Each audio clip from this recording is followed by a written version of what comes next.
Pastor గారు మరి ఇందాక చెప్పినట్టుగా వాక్యం చెప్పాలి అని అడిగినప్పుడు అది చెప్తాను అని చెప్పాను. అలాగే మీ సాక్ష్యాన్ని పంచుకోవాలి అని అయ్యగారు మరి కోరడం జరిగింది. కాబట్టి మొదట నా సాక్ష్యాన్ని మీ ఎదుట ఉంచాలి నేను ఆశపడుతూ ఉన్నాను. వాక్యం మొదట చెప్పమంటారా, సాక్ష్యాన్ని చెప్పమంటారా? సాక్ష్యం చెప్పమంటారా? సరే. సో నా కోరిక, మీ కోరిక, దేవుని యొక్క కోరిక, సాక్ష్యం మీతో నేను పంచుకోవాలని ఆశపడుతున్నాను. నా పేరు శేఖర్ బాబు. నేను నిరుపేద కుటుంబంలో పుట్టినటువంటి వ్యక్తిని. పుట్టుకతోనే అంధుడని. అంధుడు అంటే చూపు లేనటువంటి వ్యక్తిగా ఈ లోకంలోకి నేను వచ్చాను. అయితే దేవుడు ఎవరో మాకు తెలియదు. దేవుడి గురించి మేము ఎప్పుడు కూడా వినింది లేదు.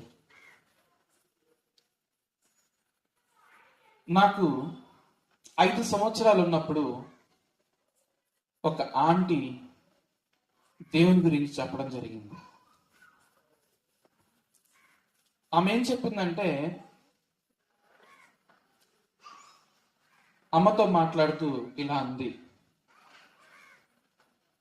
మీ అబ్బాయికి చూపు లేదు కదా, లేదా కళ్ళు లేవు కదా, ఒకసారి దేవుడి దగ్గరికి రండి, దేవుడు స్వస్థపరుస్తాడు అని చెప్పింది. సరే, ఇక్కడ అమ్మగారి గురించి కొన్ని మాటలు మీకు చెప్పాలి. అమ్మగారికి చిన్న వయసులోనే పెళ్లి అయిపోయింది. 16 లేదా 17 ఏళ్ళు ఉన్నప్పుడు నేను పుట్టాను. నాన్నగారు నేను పుట్టిన 1.5 సంవత్సరం తర్వాత చనిపోయారు. కేవలం అమ్మ వయసు అప్పుడు ఎంత అంటే 19 సంవత్సరాలే. అంత చిన్న వయసులో నన్ను భారం అనుకోకుండా బాధ్యతగా భావించింది. అమ్మ యొక్క అమ్మా నాన్న అంటే మా అమ్మమ్మ గారు, తాతయ్య మరలా పెళ్లి చేయాలి అని కోరినప్పుడు అమ్మ సున్నితంగా తిరస్కరించి, నా బిడ్డ కోసం నేను బ్రతకాలి. నిజానికి ఆ వయసులో ఆ మాట అనగలిగింది అని అంటే అది కేవలం దేవుడిచ్చినటువంటి మనసు. అప్పటికి దేవుడు ఎవరో తెలియదు. అయినా సరే దేవుని యొక్క ఏర్పాటులో మేము ఉన్నాం కాబట్టి, పుట్టగానే విడిచిపెట్టే తల్లులు ఈరోజు చాలా మంది ఉన్నారండి. సమస్య ఉందని వదిలే వాళ్ళు కొంతమంది అయితే, సమస్య ఉన్నా లేకపోయినా వదిలించుకునే వాళ్ళు చాలా మంది ఉన్నారు. అలాంటి సమాజంలో అమ్మ, దేవుడు అమ్మని నాకు వరంగా ఇచ్చాడు. ఆమె జీవితాన్ని అంతా త్యాగం చేసింది నా కోసం. ఎప్పుడైతే దేవుడి దగ్గరికి వచ్చామో, రాకముందు జరిగినటువంటి పరిస్థితులు ఏంటి అని అంటే, అమ్మ ఎన్నో దేవుళ్ళ దగ్గరికి వెళ్ళింది, ఎన్నో పూజలు చేసేది.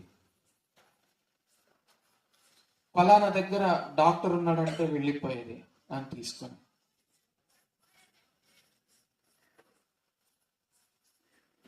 మా పోషణ ఎలాగానంటే అమ్మమ్మ తాతయ్య ఉండేవాళ్ళు. వాళ్ళే మమ్మల్ని చాకేవాళ్ళు. అమ్మ మిషన్ కుట్టేది, టైలరింగ్ చేసేది. అమ్మకి కేవలం లేడీస్ వరకే తెలుసు. సో అలా మెల్లిగా బ్రతుకుతూ ఉన్నప్పుడు కొద్ది కొద్దిగా కూర్చుకున్నటువంటి ధనం అంతా కూడా హాస్పిటల్కి, పూజలకి, పునస్కారాలకి, వీటికి ఖర్చు అయిపోయేది. ఎన్నో దగ్గరలా, ఎన్నో స్థలాలు, మదురై, అలాగే హైదరాబాద్, ఇలా ఎన్నో హాస్పిటల్స్ ఎన్నో దగ్గర తిప్పిన వాళ్ళు చెప్పిన మాట ఏంటంటే, మీ అబ్బాయికి చూపు రాదు, ఏం చేయాలో తెలియదు. అలాంటి స్థితిలో దేవుడు మమ్మల్ని ఆయన సన్నిధికి పిలుచుకున్నాడు. 1991 ఫిబ్రవరి 18వ తేదీన చర్చిలో అడుగుపెట్టాం. నాకు అప్పుడు కేవలం 6 సంవత్సరాలు మాత్రమే. నాకేమీ తెలీదు. అప్పటి నుంచే దేవునిలో పెరగడం అలా ప్రారంభమైంది. ఆ రోజు నుంచి ఈ రోజు వరకు దేవుని సన్నిధికి వెళ్ళిన మేము వెనక్కి తిరిగి చూడలేదు. ఇది దేవునితో మాకున్న సంబంధం.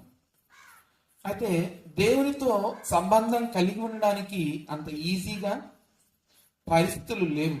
ఎందుకు నేను ఈ మాట చెప్తున్నానంటే, ఎప్పుడైతే నాన్న చనిపోయాడో, నేను ఇలా అయ్యానో, అమ్మ సైకలాజికల్గా డిప్రెషన్లోకి వెళ్ళిపోయింది. అంటే నన్ను ఎలా పెంచాలి, నేను ఎలా ప్రయోజకుని అవుతాను, నా పరిస్థితి ఏంటి, ఇదే ఆలోచన, వేరొక ఆలోచన లేదు. డిప్రెషన్, వేదన, బాధ. మా తాతయ్య వాళ్ళు దేవుని నమ్ముకున్న తర్వాత చాలా అవమానంగా మాట్లాడేవాళ్ళు. ఎందుకంటే లోకంలో ఉన్నటువంటి సందర్భాన్ని నేను జ్ఞాపకం చేస్తున్నానే తప్ప ఎవరిని కించపరచాలని మాత్రం కాదు. నేను మరలా చెప్తున్నాను అన్నమాట. లోకంలో ఉన్నటువంటి పరిస్థితిని నేను జ్ఞాపకం చేస్తున్నానే తప్ప ఎవరిని కించపరచాలని కాదు. ఆయన ఏమనేవాడంటే, దేవుడు తక్కువ వాళ్ళకి ఈ దేవుడు, మీకు కాదు లేదా మనకి కాదు అనేవాడు. మేము ఈ మాట ఎందుకు చెప్తున్నానంటే, మేము ఒడే రాజులము కాబట్టి ఈ మాట చెప్పేవాడు అనమాట. వెళ్ళడానికి లేదు, మేము మిమ్మల్ని చాకుతున్నాం కదా, వెళ్ళడానికి లేదు.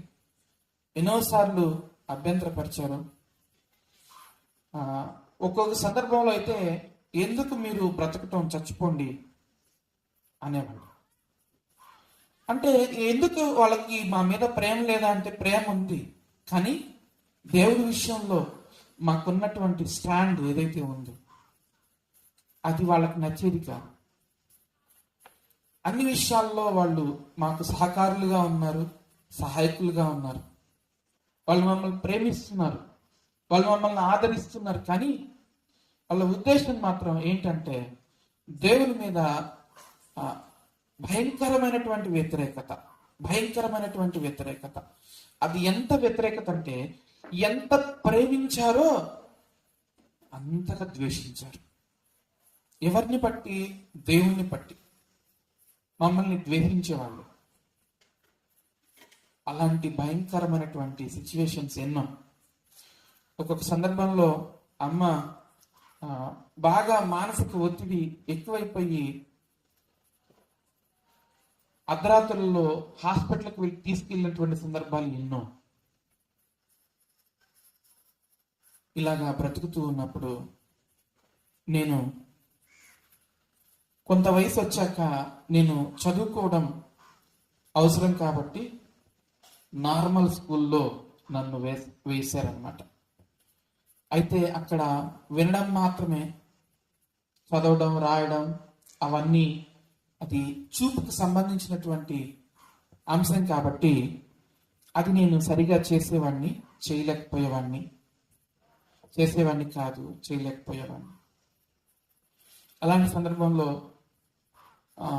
వేరే వాళ్ళ సాయంతో నేను చెప్తూ ఉంటే వాళ్ళు రాసి అలాగలాగా 5th క్లాస్ వరకు నేను కావలిలోనే చదువుకున్నాను. వీధి బడిలో, మనకు అర్థమయ్యే భాషలో, గవర్నమెంట్ స్కూల్స్లో అప్పట్లో వీధి బడి అనేవాళ్ళు అనమాట. సో ఆ స్కూల్లో చదువుకుంటూ ఉన్నప్పుడు 6th క్లాస్లో నేను చేరాలని వెళ్ళినప్పుడు వాళ్ళు ఏమన్నారంటే, ఈ అబ్బాయిని మేము చేర్చుకోము, కారణం ఏంటంటే కనిపించదు, సో ఇంటి దగ్గర అలాగా ఉండాల్సిందే. వేదన, బాధ, ఏం చేయాలి అంటే నాకు వేదన, నా భవిష్యత్తు ఇంతటితోటి అయిపోయింది. దేవుడు గొప్ప దేవుడు. ఇన్ని రోజులు సండే స్కూల్లో మేము విన్నది, చదువుకున్నది, నేర్చుకున్నది అన్నీ గుర్తొస్తున్నాయి. భయంకరమైనటువంటి బాధ, వేదన, నా భవిష్యత్తు ఇంతే, నేను ఏం చేయాలి, ఏడుస్తూ ప్రార్థన చేసుకుంటూ ఉన్నాను. అమ్మ కూడా నా కోసం వేదన చెందుతూ ఉంది. ఏం చేయాలి? సంవత్సరం రోజులు ఖాళీగా ఉన్నాను, 1 సంవత్సరం అంతా. ఈ సందర్భంలో నాకు కలిగినటువంటి అనుభవాలు ఏంటంటే, నా చుట్టూ ఉన్నటువంటి వారు హీనంగా, హేళనగా చూడడం, మర్యాద లేకుండా మాట్లాడడం, అగౌరవంగా మాట్లాడడం, అది ఎంతో బాధ కలిగించేది, వేదన కలిగించేది. అన్నం తిన్నా అది వంట పట్టేది కాదు. దేవుడి దగ్గర కూర్చొని భయంకరంగా ఏడుస్తూ, ఏం నా భవిష్యత్తు, నువ్వు నన్ను పిలుచుకున్నావు కదా అని బాధపడుతూ ఉన్నప్పుడు దేవుడు నాతో మాట్లాడుతూ వచ్చాడు.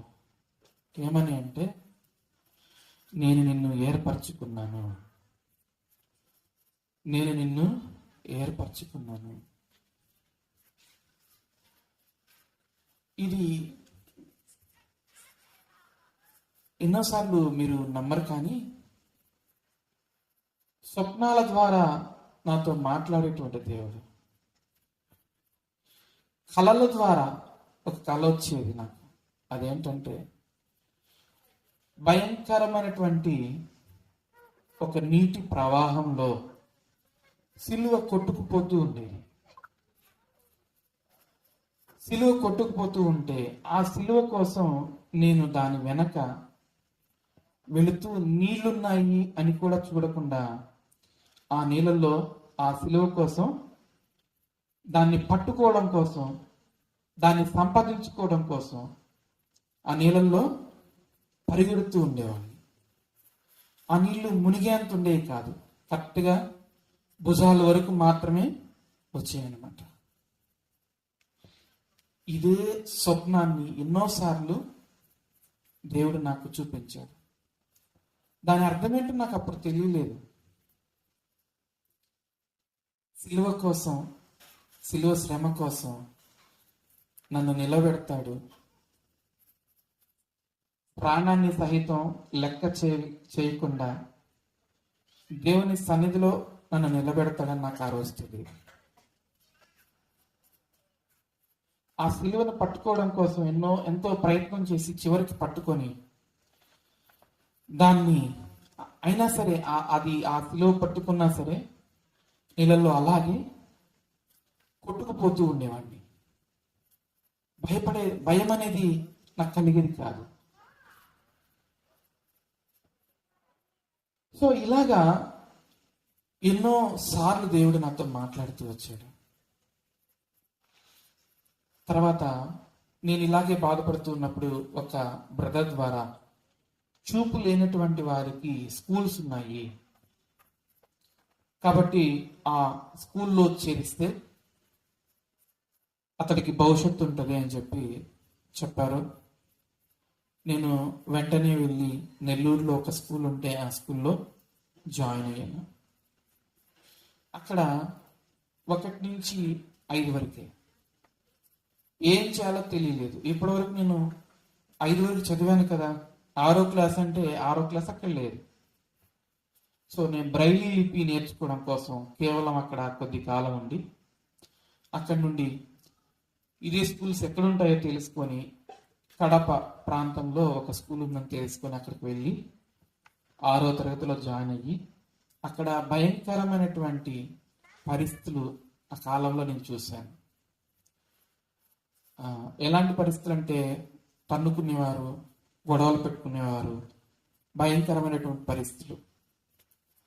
ఆ పరిస్థితులన్నిటి మధ్యలో దేవుడు నన్ను నిలబెట్టాడు.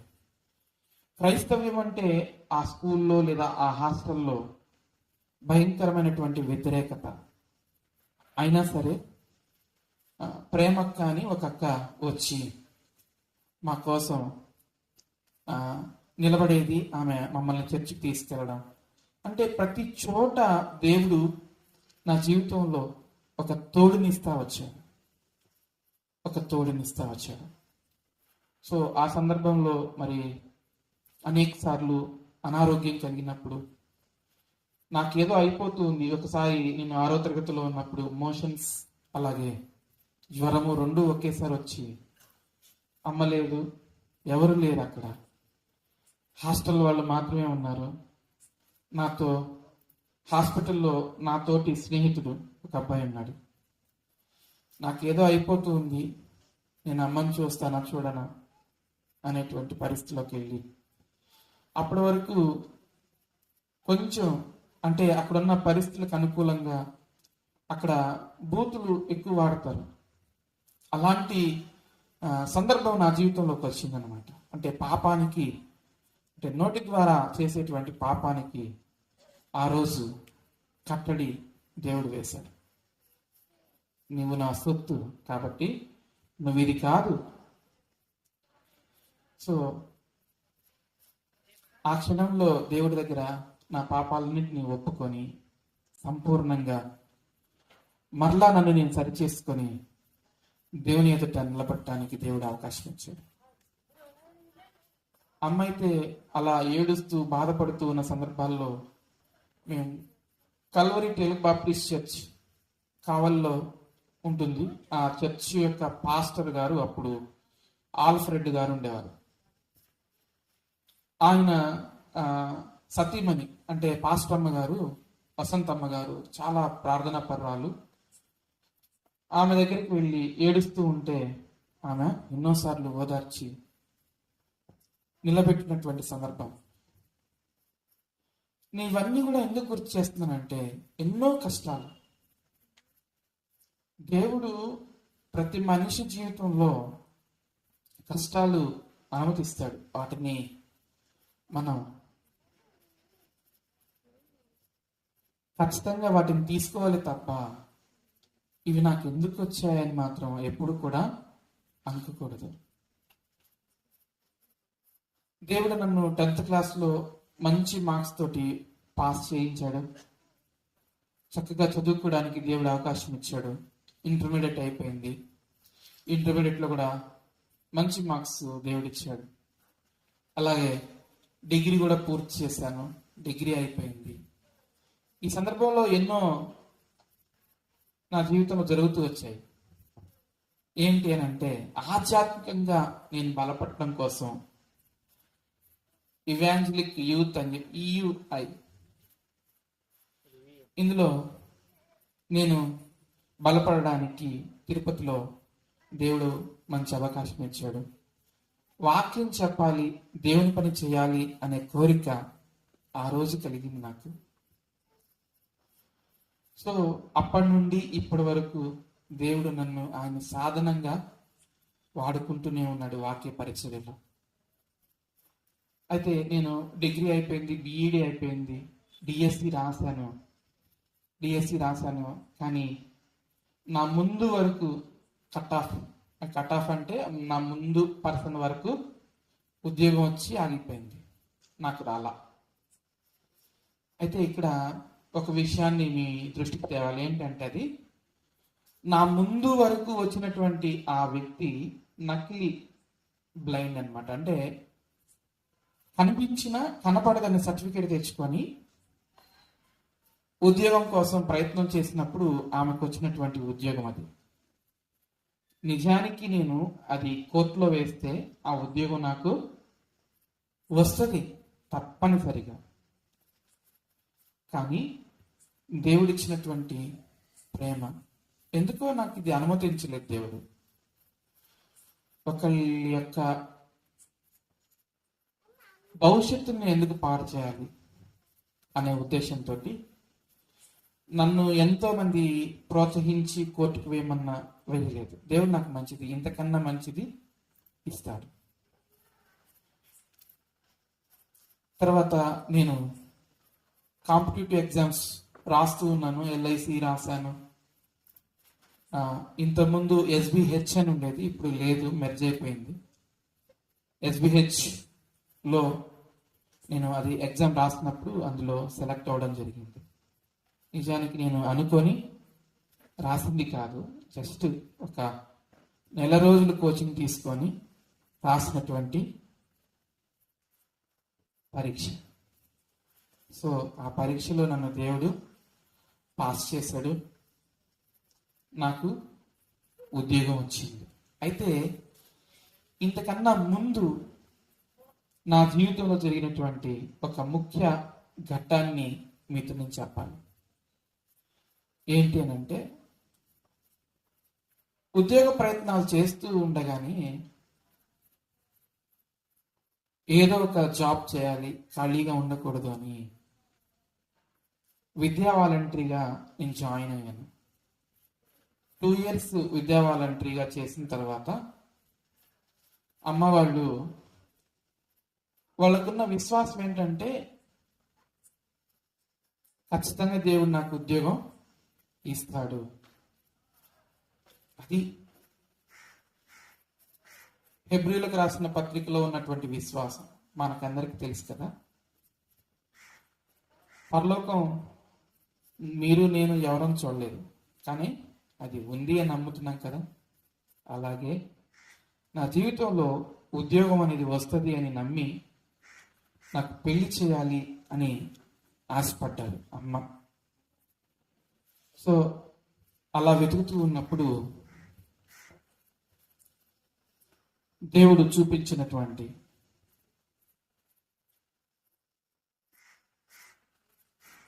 నా భార్య అయినటువంటి శ్యామల, తను అప్పటికి దేవుని నమ్మలేదు. నా స్థితి ఏంటో తెలిసి, నా పరిస్థితి ఏంటో తెలిసి, ఆ రోజున ఏ ఉద్యోగం లేదండి, ఏ ఉద్యోగం లేదు. నాకు విద్యా వాలంటరీగా పనిచేస్తున్నానే తప్ప పర్మనెంట్ జాబ్ అనేది నాకు లేదు. అది ఏ రోజు ఉంటుందో ఏ రోజు పోతుందో తెలియదు విద్యా వాలంటరీ. అయినా సరే తను పెళ్లి చేసుకోవడానికి ఇష్టపడి, ఇప్పటికీ నాకు అర్థం కాదు ఎందుకు తను ఒప్పుకునింది అని. దేవుడే తనని ఒప్పించాడు, దేవుడు తనని ఏర్పాటు చేసుకున్నాడు. అంటే పెళ్లి ఒప్పుకుంటే ఏర్పాటు చేసుకున్నట్టేనా అని చాలా మందికి క్వశ్చన్ వస్తుంది కదా. దానికి సాక్ష్యం ఏంటి అని అంటే, పెళ్లి స్టేజ్ ఎక్కేంత వరకు కూడా యేసుక్రీస్తు ఎవరో తెలియదు ఆమెకి.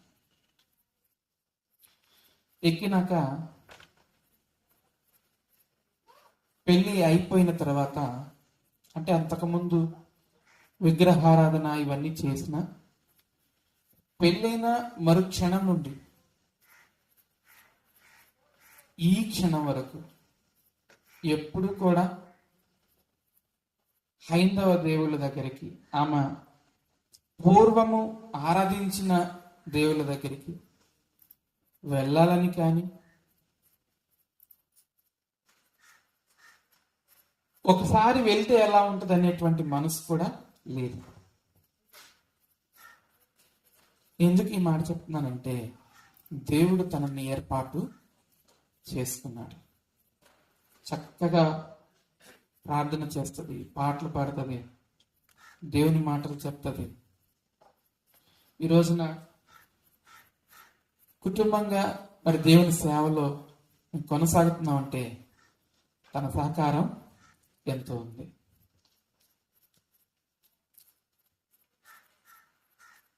ఆ రోజు నాకు భవిష్యత్తు లేదు, అయినా సరే నమ్మి పెళ్లి చేసుకునింది. కానీ దేవుడు తనకి మంచి భవిష్యత్తుని ఇచ్చారు. ఇహలోక భవిష్యత్తు అని నేను అనట్లేదు, కానీ దేవుని దగ్గరికి రావడం అనేది చాలా గొప్ప విషయం. దేవుని నమ్మడం అనేది చాలా గొప్ప విషయం. దేవుడు తనకి ఆ అవకాశం ఇచ్చాడు. ఒకవేళ దేవుడు తెలిసిండేవాడు కాదేమో తర్వాత, ఒకవేళ నన్ను చేసుకోకపోతే. కనుక నేనేమంటానంటే, తను భౌతికంగా చక్కగా ఉంది అనేది పక్కన పెడితే, ఆధ్యాత్మికంగా తన ఆత్మ దేవుని దగ్గరికి వెళ్ళడానికి ఈరోజు సిద్ధపడింది. కుటుంబంగా మేము సిద్ధపడ్డాం. కాబట్టి ఆ తర్వాత మ్యారేజ్ అయినటువంటి సంవత్సరం తర్వాత దేవుడు ఉద్యోగాన్ని ఇచ్చాడు. క్లర్క్గా జాయిన్ అయినటువంటి నేను ఈ రోజున అసిస్టెంట్ మేనేజర్గా దేవుడు నాకు ప్రమోషన్ ఇచ్చాడు. ఒక కొత్త ఇంటిని కట్టుకోవడానికి దేవుడు అవకాశం ఇచ్చాడు. అలాగా మరొక స్థలాన్ని తీసుకోవడానికి దేవుని చిత్తమైతే, దేవుని యొక్క ప్రణాళికలో దేవుని సేవ చేయాలి అనేది నా ఆశ. మరొక ఆ స్థలంలో దేవుని సేవ చేయాలి అనేది దేవుని యొక్క ప్రణాళిక. కాబట్టి ఈ యొక్క స్థలంలో దేవుని సేవ జరగటానికి మీ అందరి ప్రార్థనలో జ్ఞాపకం చేసుకోండి. అంతేకాదు, ఇప్పటి వరకు కూడా అమ్మ, నేను, పాప, మేము నలుగురం కూడా దేవుని సేవలో కొనసాగుతూ మా సంఘంలో, అలాగే మరి ప్రణయ్ పాస్టర్ గారి లాంటి వారు అంటే పిలిచినప్పుడు వెళ్ళడం, దేవుని యొక్క మాటలు చెప్పడం, దేవుని సత్య సువార్తను ప్రకటించడం జరుగుతూ ఉంది. నేను ఎందుకు ఈ మాట చెప్తున్నానంటే, సత్య సువార్త చాలా తక్కువైపోయింది. ఈ సత్య సువార్త చెప్పాలి, నిజమైనటువంటి సత్య సువార్త చెప్పాలి, బైబిల్లో ఉన్నటువంటి దేవుని మాటలు చెప్పాలి, దేవుని మనసు చెప్పాలి, దేవుని ఆలోచన చెప్పాలి, దాచకూడదు, దాయకుండా చెప్పాలి అన్నదే దేవుడు నాకు ఇచ్చినటువంటి భారం. సో దేవుని మాటలు భయపడకుండా యథార్థముగా దేవుని మాటలు చెప్పడానికి, ఎవరన్నా ఏమన్నా అనుకుంటారేమో, ఈ మాట చెప్తే ఏమో, ఆ మాట చెప్తే ఏమో అనేటువంటి బెరుకు లేకుండా సత్య సువార్తను చెప్పే విషయంలో దేవుడు నన్ను నిలబెట్టుకుంటున్న విధానాన్ని బట్టి దేవునికి వందనాలు తెలియజేస్తూ, నా సేవా జీవితంలో, ఆధ్యాత్మిక జీవితంలో ముందుకు వెళ్ళడానికి మీ అందరూ కూడా మీ ప్రార్థనలో జ్ఞాపకం చేసుకోండి.